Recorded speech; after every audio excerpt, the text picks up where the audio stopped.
ورسوله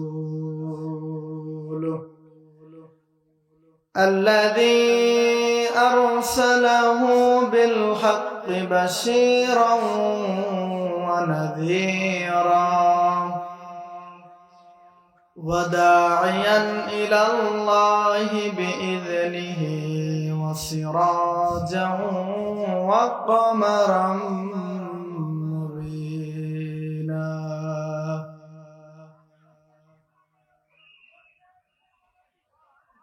أعوذ بالله من الشيطان الرجيم بسم الله الرحمن الرحيم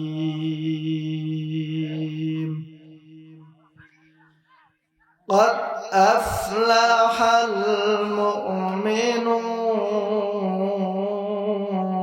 المؤمنون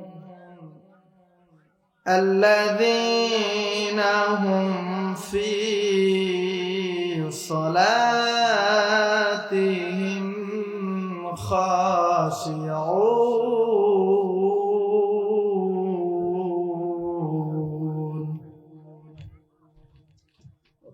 قال رسول الله صلى الله عليه وسلم لا إيمان لمن لا أمانة له ولا صلاة لمن لا طهور له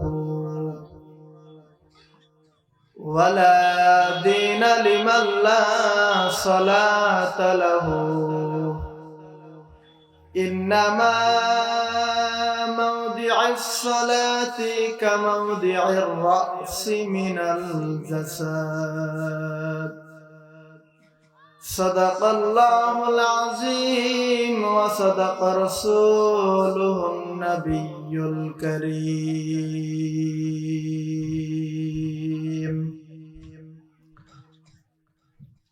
দাও খোদা দাও আমায় আবার উমর দারাজ দিল দাও আলীর মতো বীর সেনানি দাও আলীর মতো বীর সেনানি জাগাতে নিখিল দাও খোদা দাও আমায় আবার উমর দারাজ দিল হামজাকে দাও ঘরে ঘরে জীবন দিতে ওয়াকাতরে হামজাকে দাও ঘরে ঘরে জীবন দিতে ওয়াকাতরে আমার কাবা ভাঙতে এলে আবার কাবা ভাঙতে এলে পাঠাওয়া বাবিল দাও খোদা দাও আমায় আবার উমর দারাজ দিল দাও খোদা দাও আমায় আবার উমর দারাজ দিল আলহামদুলিল্লাহ আশেপাশেই চলে আসছে এবং আজকের মাহফিলের বিশেষ মুফাসসির আমার ওস্তাদুল আতাসিদা আমার ওস্তাদ আমার মা বাবার পরে যাকে আমি সম্মান করি, আমার মা বাবার পরে যাকে আমি ভালোবাসি, সেই আমার ওস্তাদ হাফেজ মুফতি আব্দুল হান্নান সাইফি হাফিজাহুল্লাহ। দোয়া করছি আল্লাহ তাআলা সারা বিশ্বের জন্য তার এই গোলামকে কবুল করুক, সবাই বলি আমিন। এবং এখানে অনেক বিশেষ অতিথি রয়েছে যাদের নামগুলো বললে অনেক ভালো হইতো, যেহেতু সময় কম আমি সবার জন্য দোয়া করতেছি। ওয়া রাফা'না লাকা যিকরাক, আল্লাহ তাআলা সবাইকে দিনের জন্য কবুল করুক, সবার জীবনের ভিতরে বরকত দান করুক। যারা এই মাহফিল করতেছে দিন রাত কষ্ট করে এই মাহফিলটাকে সফলতা আনার জন্য আজকে পর্যন্ত যারা কষ্ট করে আসছে, আল্লাহ তাআলা সবাইকে দুনিয়া এবং আখিরাতে নাজাতের ব্যবস্থা করুক, সবাই বলে আমিন। আপনাদের সামনে যে আমি আয়াতে কারিমা তেলাওয়াত করেছি সূরাতুল মুমিনুন, এবং অসংখ্য হাদিস থেকে আপনাদের সামনে হাদিস তেলাওয়াত করেছি। ছোট্ট একটা হাদিস। আল্লাহর কাছে দোয়া করি আল্লাহ যেন আমাকে বলার মতো এবং আপনাদেরকে শোনার মতো তৌফিক দান করেন, সবাই বলে আমিন। আসুন আমরা সেই মহান মুনিব আল্লাহ রাব্বুল আলামিনের দরবারে শুকরিয়া আদায় করি, যিনি আপনাকে আমাকে এই মাহফিলে জান্নাতের বাগানে বসার এবং জান্নাতের বাগানে কোরআনের কথা শুনবার জন্য যেই রব, যেই মালিক তৌফিক দিলেন, সেই রবের কালিমাতুশ শুকর আদায় করি, সবাই বলি আলহামদুলিল্লাহ। এবং সেই নবীর শানে সংক্ষিপ্ত দরুদ ও সালাম প্রেরণ করি, সবাই বলি সাল্লাল্লাহু আলাইহি ওয়াসাল্লাম। আচ্ছা বলেন তো, আমরা এখানে কি শুনতে আসছি? আমরা এখানে কোরআন শুনতে আসছি। আমি যখন রাস্তা দিয়ে আসতেছিলাম তখন দেখি অসংখ্য মানুষ রাস্তার ভিতরে দোকানপাটে ব্যস্ততা, দোকানপাটে ঘোরাফেরা করতেছে। আমি কমিটির ভাইদেরকে বলতেছি, আপনারা দয়া করে যারা কমিটিতে আছেন সবাইকে হাতে ধরে ধরে এই কোরআনের বাগানে বসা দেওয়ার জন্য চেষ্টা করেন। মান জাদ্দা ওয়াজাদা, যে নাকি চেষ্টা করে সে সফল হয়। তো আপনারা চেষ্টা করেন, আপনাদের সর্বোচ্চ দিয়ে চেষ্টা করেন, আপনারা সবাইকে বসায় দেন। এখন আমি আপনাদের সামনে আলোচনা শুরু করে দেব ইনশাআল্লাহ। তার আগে আল্লাহ রাব্বুল আলামিন এই কোরআন শোনার আদব দিয়েছেন, এবং কোরআন কারা শুনবে, কোরআন শোনার জন্য পরিবেশ দরকার আছে না নাই? কোরআন শোনার জন্য কোরআন ভদ্র মানুষ শুনবে না অভদ্র মানুষ শুনবে? কোরআন শুনবে ভদ্র মানুষ। আর ভদ্র মানুষরা কখনোই বাইরে ঘোরাফেরা করবে না। যারা ভদ্র তারা অবশ্যই কোরআনের মাহফিলে চলে আসবে। দুনিয়ার ভিতরে দুইটা মাছি রয়েছে। কয়টা মাছি? দুইটা মাছি। একটা হচ্ছে মৌমাছি আর একটা হচ্ছে সাধারণ মাছি। মৌমাছি শুধু মিষ্টির দোকানেই পড়ে, মিষ্টি জাতীয় খাবারের মধ্যেই পড়ে, ঠিক কিনা? ওই মৌমাছি কখনো বাথরুমে দেখা যায়? মৌমাছিকে বাথরুমে দেখা যায় না। আবার আরেক মাছি রয়েছে, ওই মাছিকে আবার ভাতের ভিতরেও ওই মাছি পড়ে, মিষ্টির রসের ভিতরেও পড়ে। ওই মাছি আবার বাথরুমেও পড়ে, আবার ভালো জায়গার ভিতরেও পড়ে, ঠিক কিনা বলেন? দুনিয়ার ভিতরে কিছু মানুষ এমন রয়েছে, এরা কোরআনের মাহফিলেও টাকা দিয়ে সাহায্য করে, আবার যেখানে গান বাজনা হয় সেখানেও তারা টাকা দিয়ে সাহায্য করে, গান বাজনার জন্য সফলতা অর্জন করে। এটা হচ্ছে মাছি। কি এটা? এটা হচ্ছে মাছি।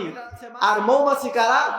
মৌমাছি হচ্ছে ওই সকল ব্যক্তি যারা শুধু কোরআনের মাহফিলে সহযোগিতা করে, এবং তারা কোরআনের মাহফিলে সফলতা অর্জন করার জন্য কোরআন কিভাবে মানুষকে শোনাবে, কোরআনকে কিভাবে দুনিয়া এবং আখিরাতে মানুষকে শোনায়া আল্লাহর জান্নাতে যাওয়া যাবে এই ব্যবস্থা করে। এরা হচ্ছে মৌমাছি। এরা কি? মৌমাছি। আবার আরেকটা উদাহরণ দিতে পারি, আমরা মুরগি কি বলে মুরগিতে আমরা ডিম উষুম দেই না, একটা মুরগির ভিতরে আল্লাহ রাসূল সাল্লাল্লাহু আলাইহি সাল্লাম মুরগি এবং ডিম দিয়ে তিনি উদাহরণ দিয়েছেন। আল্লাহ রাসূল সাল্লাল্লাহু আলাইহি ওয়াসাল্লাম বলেন, দুনিয়ার ভিতরে একটা মুরগি যেমন 16টা 20টা ডিম নিয়ে যখন বাসার ভিতরে উষুম দেয়, উষুম দেওয়ার মধ্যে যখন নাকি বাচ্চা ফোটার মতো সময় হয়ে যায়, এবার ওই মালিক দেখতে পাইল যে মুরগির ডিমগুলো, সব ডিমগুলো ফুটেছে, কিন্তু ওখানে 2টা ডিম বাচ্চা হয় না। এবার মালিক মনে করলো, আমি একই দিনে একই সময় মুরগির ডিম বসায় দিলাম, আমি 15টা ডিম দিলাম, কিন্তু সবগুলোর বাচ্চা হইলো, কিন্তু 2টা ডিমের বাচ্চা হইলো না। এবার ওই মালিক চিন্তা করতে শুরু করলো যে এটার কারণ কি। এবার ওই মালিক চিন্তা করতে করতে পাইলো, আমার এই মুরগি তার ডানা থেকে 2 ডানা থেকে এই 2টা ডিমকে উষুম না দেওয়ার কারণে ওই ডিম থেকে বাচ্চা হয় নাই, হয়েছে ওই ডিম থেকে বাচ্চা হয়। রাসূল সাল্লাল্লাহু আলাইহি সাল্লাম বলে, দুনিয়ার ভিতরে কোরআনের প্যান্ডেল বসানো হবে, দুনিয়ার ভিতরে মুরগি যেমন 2টা ডানা রয়েছে, আমাদের মাহফিলে 2টা ডানা আছে না নাই?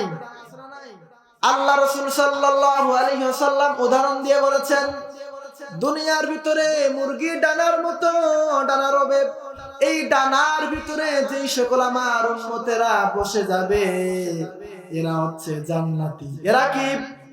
এরা হচ্ছে জান্নাতি। এ দুনিয়ার মানুষ মুরগির ডানার ভিতরে থাকলে যেমন বাচ্চা হয়, জান্নাতের এই ডানার ভিতরেও থাকলে ওই ব্যক্তিকে রাসূল সাল্লাল্লাহু আলাইহি ওয়াসাল্লাম সুসংবাদ দিয়েছেন, ওই ব্যক্তিরা হচ্ছে জান্নাতি। আজকে যারা আমরা এই কোরআনের মাহফিলে এই প্যান্ডেলের ভিতরে বসে গেছি, এরা হচ্ছে জান্নাতি মানুষ। কি মানুষ? আপনারা কি মানুষ? আপনারা হচ্ছে জান্নাতি মানুষ, ভালো ডিম। আর যারা দোকানপাটে, আর যারা রাস্তায় যারা চা খাচ্ছেন, রাস্তার ভিতরে ঘোরাফেরা করতেছেন, এরা হচ্ছে কি ডিম? এরা হচ্ছে ঘোলঘোলা ডিম। কি আর যারা বলেন কি ডিম? এরা আমরা যে এখানে বসছি ওদেরকে একটু জানায় দেওয়া দরকার আছে না নাই? আমরা একটু সবাই জোরে তাকবীর দেব, আমাদের আওয়াজ শুনে যেন যারা বাইরে ঘোরাফেরা করতেছে এরা যেন চলে আসে। তাকবীর দিয়ে রাজি আছেন তো? নারায়ে তাকবীর। হয় না, হয় না, এই আওয়াজ দিলে হবে না, আমাদেরকে এত জোরে আওয়াজ দিতে হবে। মুসলমান এই বাংলাদেশের ভিতরে বিগত 16 বছর কোরআনের মাহফিল বন্ধ করে দেওয়ার জন্য, আলেমদের মুখ বন্ধ করে দেওয়ার জন্য এই বাংলাদেশে নাস্তিক বেঈমানেরা উৎ পেতে রয়েছিল, তারা কোরআনের মাহফিল বন্ধ করে দিবে। কিন্তু আল্লাহ বলে, ওয়ামাকারু ওয়ামাকারাল্লাহ ওয়াল্লাহু খায়রুল মাকিরিন। এই দুনিয়ার সকল বেঈমানেরা, কাফের বেঈমানেরা, এরা ষড়যন্ত্র করবে আর আমি আল্লাহ কৌশল করব। দুনিয়ার সব হাসিনা মার্কা নাস্তিক বেঈমানেরা ষড়যন্ত্র করেছিল বাংলাদেশ থেকে, এই দেশ থেকে কোরআনকে বিদায় করে দিবে, আলেমদেরকে বিদায় করে দিবে, এই বাংলাদেশ থেকে মুফাসসিরদেরকে বিদায় করে দিবে, এই বাংলাদেশকে আমেরিকা বানাবে। কিন্তু আল্লাহ বলে, তোমার মতো স্বৈরাচার কোন চালাকি করলে কোনো লাভ হবে? আল্লাহ বলে, ওয়ামাকারু ওয়ামাকারাল্লাহ। তুমি কি আর ষড়যন্ত্র করবা? তোমার বাপ, তোমার বাবা, তোমার বাপ ছিল ফেরাউন, তোমার বাবা ছিল নমরুদ। এই ফেরাউন টিকতে পারে নাই, এই দুনিয়ার ভিতরে নমরুদ টিকতে পারে নাই, অতএব তুমিও টিকতে পারো। এই মুসলমান কথা জোরে বলবেন, টিকতে পারছে? ছাত্রদের আন্দোলন কোন দলকে লাগে নাই, জামাতকেও লাগে নাই, বিএনপিকেও লাগে নাই, চরমনাইকে লাগে নাই, কোন দল লাগে নাই। ছাত্রদের আন্দোলনে এই দেশ থেকে নাস্তিকরা পালায় গেছে। কথা বলেন ঠিক কিনা? আরেকটা কথা আমরা স্পষ্ট ভাষায় বলতে চাই, এই বাংলাদেশে যখন ওলামায়ে কেরামদেরকে যখন বিনা কারণে এই তাফসীরুল কোরআন মাহফিলে আল্লাহর কোরআনের তাফসীর করার কারণে এবং ভারতের বিরুদ্ধে কথা বলার কারণে যখন আল্লামা বড় বড় আল্লামাদেরকে যখন জেলখানার ভিতরে বন্দী করা হয়েছে, আলেমদেরকে এই হাতের ভিতরে গরির, এ দুনিয়ার মুসলমান গরুর রশি লাগায়া তাদেরকে জেলখানার ভিতরে উঠাইছে। কথা বলেন ঠিক কিনা? আজকে এই সরকারের এমপিরা জেল থেকে বের হয়, ওরা মনে করেন টাটা দিয়ে বের হয়। কি দিয়ে বের হয়? ওদের মুখের ভিতরে হাসি। ওরা যখন ওই ভ্যান থেকে নামে ওরা টাটা দিয়ে বের হয়। ওরা মনে হয় আবার ইলেকশনে দাঁড়াইছে। ওরা টাটা দিয়ে বের হয়। আর আলেমদেরকে হেলমেট পরায়া, আলেমদেরকে কোট পরায়া, আলেমদের হাতের ভিতরে রশি, আলেমদের হাতের ভিতরে এবং পায়ের ভিতরে ডান্ডার ভিতরে, এই মুসলমান ডান্ডার ভিতরে লাগায় তারা ওরা আদালতে উঠাইছে। আর এখন আমরা ডক্টর ইউনূসকে বলতে চাই যে এদেরও বিচার করেন। এই 16 বছর যেই সকল নাস্তিক বেঈমানেরা, ভারতের দালালেরা আলেমদেরকে জেলখানায় বন্দী করেছে, ওদের দৃষ্টান্তমূলক শাস্তি দেওয়ার কথা বলেন, ঠিক কিনা? মুসলমান তাকবীরে রাজি আছেন তো? নারায়ে তাকবীর, আরো জোরে জোরে নারায়ে তাকবীর। আল কোরআনের আলো ঘরে ঘরে নয়, সংসদে সংসদে। এই কোরআন যদি সংসদের ভিতরে চলে যায়, এই কোরআন দিয়ে যদি সংসদ চালানো হয়, তাহলে কোন নাস্তিক বেঈমান আলেমদেরকে জেলখানায় বন্দী করতে পারবে না। কথা বলেন, ঠিক কিনা? সেজন্য আমরা এই কোরআন সংসদে চাই। আল কোরআনের আলো, আল হাদিসের আলো, নারায়ে তাকবীর। বাস, এবার আমরা কোরআন থেকে কথা বলি। আমি আপনাদের সামনে সূরাতুল মুমিনুন থেকে 2টা আয়াত তেলাওয়াত করেছি। এই কোরআনের কোন তাফসীর বা কোরআনের কোন আয়াত বুঝতে হলে আগে এই আয়াত, এই সূরা কিসের জন্য নাজিল হয়েছে, আল্লাহ তাআলা এই আয়াত এবং এই সূরা কিসের জন্য নাজিল করেছে, এটাকে বলা হয় শানে নুজুল। আগে আমরা এই সূরার শানে নুজুলটা জানি। আল্লাহ রাসূল সাল্লাল্লাহু আলাইহি ওয়াসাল্লামের সামনে যখন এই কোরআন নিয়ে হযরতে জিবরিল আলাইহিস সালাম আসতেন, তখন তার অবস্থাটা এরকম হয়ে যাইতো যে আমাদের নবী সাল্লাল্লাহু আলাইহি ওয়াসাল্লামের পুরো শরীর ঘেমে যাইতো এবং রাসূল সাল্লাল্লাহু আলাইহি ওয়াসাল্লাম গুনগুন গুনগুন করে আওয়াজ করে কোরআন তেলাওয়াত করত এবং সাহাবায়ে কেরাম বুঝতে পারতেন এখন আল্লাহ তাআলা রাসূল সাল্লাল্লাহু আলাইহি ওয়াসাল্লামকে কোরআন নাজিল করতেছেন। একদিন সাহাবায়ে কেরাম লক্ষ্য করে দেখলেন বিশ্বনবী মুহাম্মদ রাসূলুল্লাহ সাল্লাল্লাহু আলাইহি ওয়াসাল্লাম বসে আছেন এবং তেনার পুরো শরীরে ঘেমে যাচ্ছেন এবং তার 2 ঠোঁটটা নড়তেছে আর বিড়বিড় বিড়বিড় এবং গুনগুন করে আওয়াজ হইতেছে। সাহাবায়ে কেরাম বুঝতে পারলেন আমাদের রাসূল সাল্লাল্লাহু আলাইহি সাল্লামের সামনে এখন আল্লাহ তাআলা কোরআন নাযিল করতেছেন। সাহাবায়ে কেরাম চুপ হয়ে গেলেন। বিশ্বনবী মুহাম্মদ রাসূলুল্লাহ সাল্লাল্লাহু আলাইহি ওয়াসাল্লাম হাত তুললেন, হাত তুলে এবার দোয়া করতে শুরু করলেন। আল্লাহকে বললেন, আল্লাহ আপনি আমার উম্মতকে বাড়ায় দেন, আপনি আমার উম্মতের সম্মান বাড়ায় দেন। ও আমার রব আল্লাহ তাআলা, আপনি আমার উম্মতের সম্মান বাড়ায় দেন, আপনি আমার উম্মতের ধন সম্পদ বাড়ায় দেন। ও আল্লাহ তাআলা, আপনি আমার উম্মতদেরকে maaf করে দেন। এভাবে যখন রাসূল সাল্লাল্লাহু আলাইহি সাল্লাম দোয়া করতে লাগলেন, এবার সাহাবায়ে কেরাম অপেক্ষা করতেছেন কখন রাসূল সাল্লাল্লাহু আলাইহি সাল্লাম হাত নামাবে।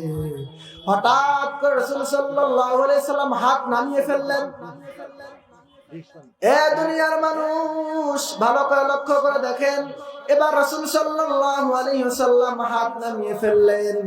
সাহাবায়ে কেরাম বললেন, ও আল্লাহর রাসূল আপনি হাত তুললেন, আপনি দোয়া করলেন, কিসের জন্য দোয়া করলেন?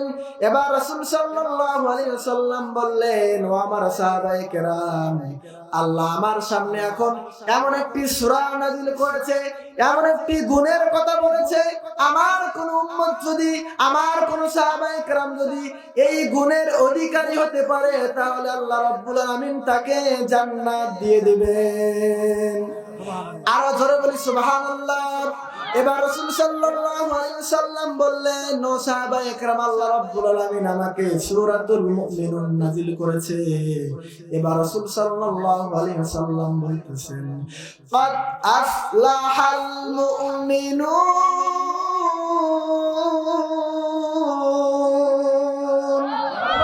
আরো জোরে বলেন আল্লাহু আকবার।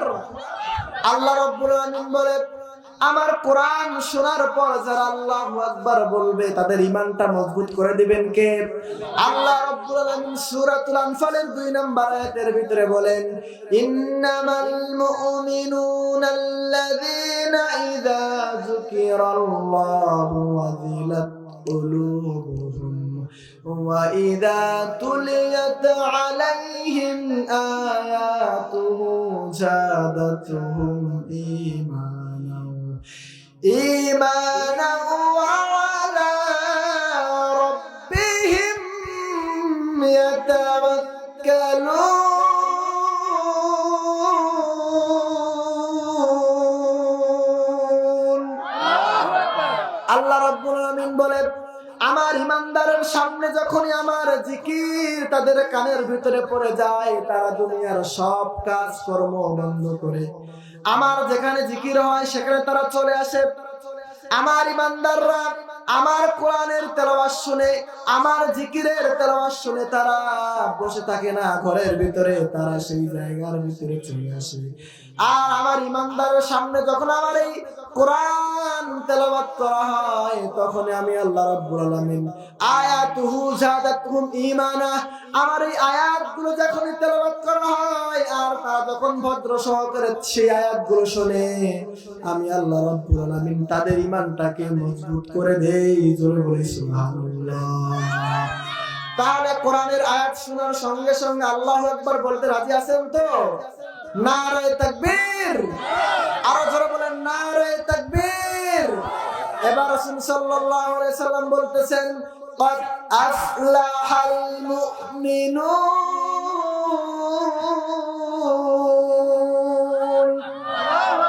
আল্লাহ তাআলা এই আয়াতের ভিতরে বলতেছেন, ক্বাদ আফলাহাল মুমিনুন, নিশ্চয়ই আমার মুমিন বান্দারা সফলতা অর্জন করেছে। সুবহানাল্লাহ বলেন।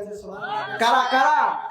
আমার যারা মুমিন বান্দা, আমার যারা ঈমানদার বান্দা, নিশ্চয়ই আমার ঈমানদার বান্দারা সফলতা অর্জন করেছে।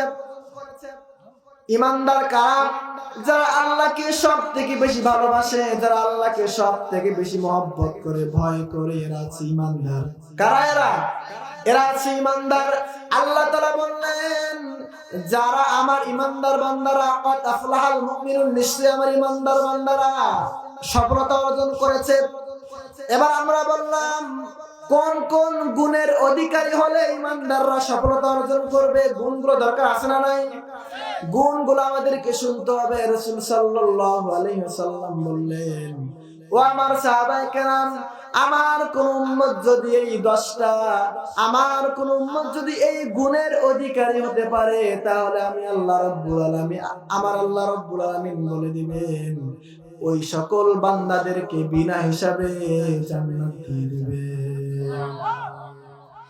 1 নাম্বার গুণ, আল্লাহ রাব্বুল আলামিন বলতেছেন, আল্লাযীনা হুম ফি সালাতিহিম খাশিউন।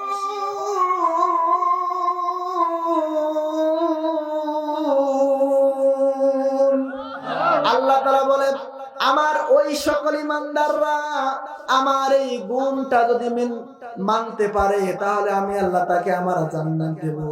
1 নাম্বার গুণ হচ্ছে আল্লাহ রাব্বুল আলামিন বলেন, আল্লাযীনা হুম ফি সালাতিহিম খাশিউন, আমার ঈমানদার বান্দারা, আমার মুমিন বান্দারা, এরা নামাজটা পড়ে বিনয়ের সঙ্গে, খুশু খুদু নিয়ে নামাজ পড়ে। বিনয় মানে কি? বিনয় মানে আল্লাহর ভয়। তারা যখন নামাজে দাঁড়িয়ে যায়, তারা যখন নামাজ পড়ে, তারা এদিকে তাকায় না, ওদিকে তাকায় না। ঈমানদার বান্দারা যখন নামাজের ভিতরে দাঁড়ায় যায়, এরা তার আল্লাহর দিকে তাকায়। কিসের দিকে তাকায়? আর জোরে বলেন, কিসের দিকে তাকায়? এরা আল্লাহর দিকে তাকায়। আল্লাহ রাব্বুল আলামিন বলতেছেন, আমার ঈমানদার বান্দারা হবে ওই সকল বান্দারা, তাদের 1 নাম্বার গুণ হচ্ছে আল্লাযীনা হুম ফি সালাতিহিম খাশিউন, তারা নামাজে বিনয় অর্জন করবে। আমার ঈমানদার বান্দারা যখন আল্লাহু আকবার বলে নামাজে দাঁড়িয়ে যাবে, তারা যখন নামাজে দাঁড়িয়ে যাবে, তারা মনে করবে আমি আমার আল্লাহকে দেখতেছি। কাকে দেখতেছি?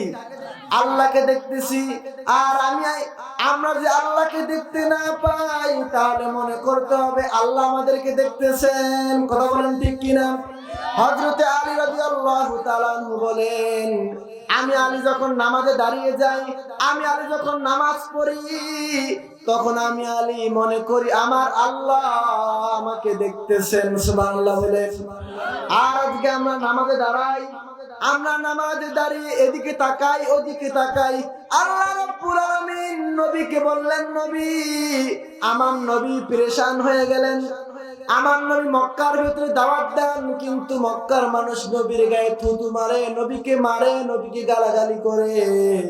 এবার নবী যখন নামাজের ভিতরে দাঁড়ায় যায়, নবী এদিকে তাকায় ওদিকে তাকায়, নবী একবার আসমানের দিকে তাকায়।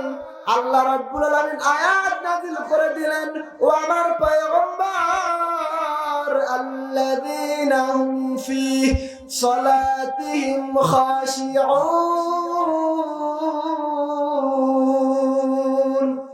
ও আমার নবী, আপনি নামাজে দাঁড়িয়েছেন, আপনি এদিকে তাকাবেন না ওদিকে তাকাবেন না। আপনি যখন নামাজে দাঁড়াবেন নবী, আপনি মনে করবেন আপনার রবকে দেখে দেখে আপনি নামাজ আদায় করতেছেন। জোরে বলি সুবহানাল্লাহ। আর আমরা মুসলমান নামাজটা আদায় করি এমন ভাবে, নামাজে দাঁড়িয়েছি, মসজিদের টাইলস কিরকম, আমরা নামাজে দাঁড়িয়েছি মসজিদের ফ্যান কিরকম, আমরা নামাজে দাঁড়িয়েছি আমার পাশে কে দাঁড়িয়েছে, আমরা নামাজে দাঁড়িয়েছি আমার আশেপাশে কে দাঁড়িয়েছে, আমরা এগুলো লক্ষ্য করি। কথা বলেন ঠিক কিনা? এই নামাজ দিয়ে আল্লাহর জান্নাতে যাওয়া যাবে? এই নামাজ দিয়ে আল্লাহর জান্নাতে যাওয়া যাবে না।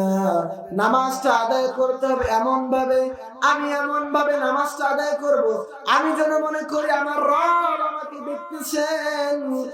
আমরা দুনিয়ার কোন সরকারের সামনে দাঁড়ালে, আমরা কোন বড় ব্যক্তির সামনে দাঁড়ালে, আমরা ওই ব্যক্তির সামনে সুন্দর করে আদব সহকারে দাঁড়াই, ঠিক না বলেন? কিন্তু আমরা যখন নামাজে দাঁড়াই, আমরা কার সামনে দাঁড়াই? আল্লাহর সামনে দাঁড়াই, যিনি আপনাকে সৃষ্টি করেছেন, যিনি আমাকে সৃষ্টি করেছেন, যিনি আসমান সৃষ্টি করেছেন, যিনি জমিন সৃষ্টি করেছেন। আমরা সেই রবের সামনে দাঁড়াচ্ছি, কিন্তু আমরা রবের সামনে দাঁড়ায়া আমরা এদিকে তাকাই ওদিকে তাকাই, আমরা একবার ফ্যানের দিকে তাকাই, আমরা একবার টাইলসের দিকে তাকাই। এই নামাজ দিয়ে আল্লাহর জান্নাতে যাওয়া যাবে? যাবে? এই নামাজ দিয়ে আল্লাহর জান্নাতে যাওয়া যাবে না। তাহলে এক নাম্বার গুণ কি? নামাজটা বিনয়ের সঙ্গে কি করতে হবে? আদায় করতে হবে। দুই নাম্বার গুণ হচ্ছে ওয়াল্লাযীনা হুম আনিল লাগওয়ি মুরিদুন। আল্লাহ রাব্বুল আলামিন বলে, আমার যারা মুমিন বান্দা হবে, আমার যারা ঈমানদার বান্দা হবে, তারা সব বেহুদা, তাদের জবানকে কন্ট্রোল করবে এবং সব খারাপ কাজ থেকে তারা বিরত থাকবে। কি থাকবে? যারা আল্লাহর ঈমানদার বান্দা হবে, তারা তাদের জবানকে কন্ট্রোল করবে। তারা এই জবান দিয়ে কখনোই খারাপ ব্যবহার করবে না, তারা এই জবান দিয়ে কখনো মানুষকে গালি দিতে পারবে না, তারা এই জবান দিয়ে মানুষকে খারাপ দিকে যাওয়ার জন্য কোনো কথা বলবে না। আল্লাহর যারা ঈমানদার বান্দা হবে, তারা কোনো খারাপ কাজের দিকেও যাবে না এবং তারা তাদের জবান দিয়েও খারাপ কথা বলবে না। এরা হচ্ছে ঈমানদার। এরা কি? এরা হচ্ছে ঈমানদার। কিন্তু আল্লাহ আপনাকে আমাকে এই জবান দিয়েছেন, আল্লাহ আপনাকে আমাকে এই জবান নামে একটা জবান দিয়েছেন। আমাদের যত ইচ্ছা হয় এই জবান দিয়ে মানুষের গীবত করি, আমাদের ইচ্ছা হলেই আমরা এই জবান দিয়ে মানুষের সঙ্গে খারাপ ব্যবহার করি, মানুষকে গালি দেই, আমরা মানুষের নামে অপবাদ দেই। এরকম লোক আছে না নাই? এরা ঈমানদার? এরা মুসলমান, টুপি পরলো এরা ঈমানদার নয়, এরা দাড়ি রাখলো এরা ঈমানদার নয়, এরা মসজিদের ইমাম হলো এরা ঈমানদার নয়। ঈমানদার হবে কারা? ঈমানদার হবে ওই সকল বান্দারা যারা তাদের জবানকে কন্ট্রোল করবে। তারা এই জবান দিয়ে খারাপ কথা বলবে না, মানুষকে গালি দিবে না এবং এই জবান দিয়ে মানুষকে খারাপ কাজের এবং খারাপ দলের দিকে যাওয়ার কোনো পরামর্শ দিবে না। যখনই তারা বলবে এই কোরআনের মাহফিল বন্ধ করে দাও, তখন তারা বলবে না না না, আমি ঈমানদার, আমি কখনোই এই জবান দিয়ে আমার একটা কথা দিয়ে কোরআনের মাহফিল বন্ধ করতে পারবো না, কিন্তু বিগত 16 বছর দেখা গিয়েছে মুসলমান আমাদের একটা সিগনেচার, একটা চোখের ইশারায়, একটা মুখের কথায় অনেক কোরআনের মাহফিল বন্ধ হয়ে গিয়েছে। আল্লাহ এই জন্য জবান দেন নাই, আল্লাহ এই জন্য জিহ্বা দেয় নাই যে তুমি তোমার এই জিহ্বা দিয়ে, তুমি তোমার এই জবান দিয়ে কোরআনের মাহফিল বন্ধ করে দিবা। আল্লাহ এই জন্য জবান দেয় নাই। আল্লাহ বলে আমি আল্লাহ তোমাকে এই জবান দিয়েছি, তুমি এই জিহ্বা দিয়ে আমি আল্লাহর জিকির করবা, আমি আল্লাহর কোরআন তেলাওয়াত করবা। যত তোমরা আমার এই কোরআন তেলাওয়াত করবা, ততই তোমাদের সম্মান বাড়ায় দিবেন কে? আরো ধরে বলেন, সম্মান বাড়ায় দিবে কে? আর আপনি যদি এই জিহ্বা দিয়ে মানুষের গীবত করেন, মানুষের বিরুদ্ধে কথা বলেন, মানুষকে ছোট করার জন্য এই জিহ্বা দিয়ে কোন গালিগালাজ করেন, আল্লাহ বলে দুনিয়ায় তুমি বড় হলে হতে পারো, কিন্তু আখিরাতের ময়দানে তোমার নাজাতের ব্যবস্থা হবে না, হবে না। আল্লাহ রাব্বুল আমিন বলে, আল্লাহ রাসূল বলেছেন, আমার কোন উম্মত যদি দুইটা জিনিসের গ্যারান্টি দিতে পারে, কয়টা জিনিস? দুইটা জিনিসের গ্যারান্টি দিতে পারে এবং হেফাজত করতে পারে, আমি রাসূল নিজেই তাদেরকে, আমি রাসূল কিয়ামতের ময়দানে ডেকে ডেকে তাদেরকে জান্নাতে ঢুকায় দেব। বলেন সুবহানাল্লাহ।